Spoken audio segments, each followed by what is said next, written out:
अस्सलामुअलैकुम रहमतुल्लाहि वबरकातुहू। Good afternoon, नमस्कार। मैं डॉक्टर ज़हीर काजी। मैंने एमडी रेडियोलॉजी की है, आला तालीम अमेरिका से की है। गुज़िश्ता 40 साल इस बम्बई शहर में मैं प्रैक्टिस कर रहा हूँ। इसके साथ साथ मैं अंजुमन इस्लाम, जो हिंदुस्तान का माइनॉरिटीज़ का सबसे बड़ा इदारा है, उसका भी सदर हूँ, जहाँ पे 1,10,000 बच्चे पढ़ते हैं। 97 इंस्टीट्यूशंस है और 3,000 हमारे टीचर्स यहाँ मौजूद हैं। मैं आपसे रूबरू होने की वजह ये है कि मैं आपसे दरख्वास्त करना चाहता हूँ कि जो वैक्सीनेशंस का जो सिलसिला शुरू हुआ है, वो अपॉर्चुनिटी आप अपने हाथ से जाने मत दीजिए। हर एक जो शख्स है जो एलिजिबल है, उन्होंने वैक्सीन लेना चाहिए। मैंने खुद दोनों डोज लिए वैक्सीन के, और दूसरा डोज लेके 3 हफ्ते गुजर चुके हैं। मुझे ना कोई साइड इफ़ेक्ट हुआ, ना कोई तकलीफ़ हुई। मेरा बेटा जो डॉक्टर है, उसने भी 2 डोज लिए, उसको भी कुछ शिकायत नहीं रही। और मेरे पूरे ख़ानदान के जितने लोग हैं एलिजिबल, सब ने वैक्सीनेशन लिया है और किसी को तकलीफ़ नहीं हुई। बल्कि मैंने म्युनिसिपल कॉरपोरेशन के जो जंबो सेटिंग है बीकेसी में, वहाँ मैंने मेरे दोनों डोजेस लिए। इतना बेहतरीन इंतज़ाम है कि मैं म्युनिसिपल कॉरपोरेशन को बहुत बहुत मुबारकबाद दूँगा। दूसरी बात यह है कि लोगों की एक गलत फहमी है कि वैक्सीनेशन लेने से बहुत ख़राब रिएक्शन होते हैं, उससे आदमी बीमार हो जाता है वगैरह वगैरह। ऐसी कोई बात नहीं है। हर अच्छी दवा का थोड़ा साइड इफ़ेक्ट होता है कभी कभी, और यहाँ पे तो बड़े मुश्किल से एक दिन के लिए सर दर्द होता है, थोड़ी सी बुखार आ जाती है, और कुछ होता ही नहीं। ज़्यादातर लोगों को कुछ होता ही नहीं। दूसरी बात, कुछ लोग जो वैक्सीन लेने के बाद उनका ये समझना है कि मैंने वैक्सीन लिया तो मैं मास्क नहीं पहनूंगा, 2 गज की दूरी नहीं रखूँगा, हाथ भी धोऊंगा नहीं, यानी थोड़ी लापरवाही होती है ये समझ के कि वैक्सीन लिया तो मुझे बीमारी नहीं होगी। ये बिल्कुल गलत है।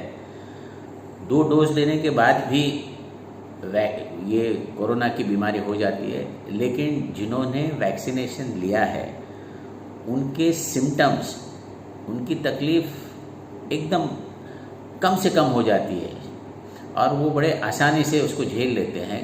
घर में होम क्वारंटीन में लोग उसको, वो बीमारी का जो इलाज हो जाता है। तो मैंने बहुत सारे ऐसे लोग देखे हैं आपस में जिनको वैक्सीनेशन के बाद कोरोना की बीमारी लगी, तो वो उनको बहुत आसानी से उनका रिकवरी हुआ।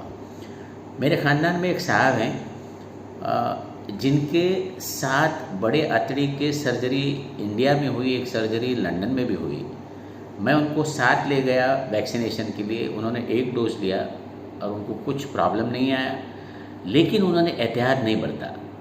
वो किसी काम से एक बड़े अस्पताल में गए, और वो लिफ्ट में 25 लोग थे, और वो अस्पताल से बाहर आने के बाद कोई चाय पाने के लिए, स्नैक्स के लिए एक होटल में चले गए, और 2 दिन के बाद उनको कोरोना की शिकायत हो गई। लेकिन उनके नसीब अच्छे थे कि एक वैक्सीन लेने के बाद और इतने कोमॉर्बिडिटी होने के बावजूद उनके सिम्टम्स बहुत गैर मामूली थे, एकदम मामूली सिम्टम्स थे, और वो आज उस बीमारी से रिकवर भी हो गए। तो एक तो ये है कि वैक्सीन लेना ज़रूरी है, और वैक्सीन लेने के बाद ये समझना है कि हमको बीमारी नहीं होगी, कोरोना नहीं होगा। हो सकता है अगर आप लापरवाह होंगे। और देखिए, अब पाकीज़गी हमारे मज़हब का, ईमान का एक हिस्सा है। हम नमाज़ों में 5 वक्त वज़ू करते हैं, साफ़ सफ़ रखते हैं। उसी तरह से अपने को पाकीज़गी रखनी चाहिए। और अभी मुबारक महीना रमज़ान का आ रहा है। मेरे आप सभी लोगों से ये दरख्वास्त है कि रमज़ान के महीने में भी जिस तरह से हम पाकीज़गी बरतें उस तरह बरतनी चाहिए। मास्क पहनने चाहिए, 2 गज की दूरी रहनी चाहिए, और अपनी इबादत भी करनी चाहिए।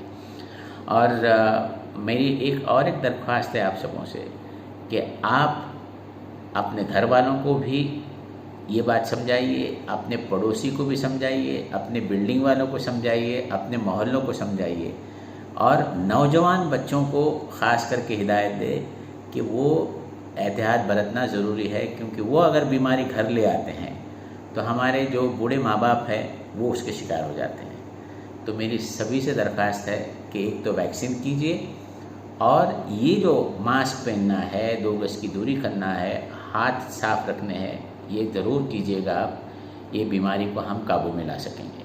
अस्सलाम वालेकुम रहमतुल्लाहि व बरकातहू।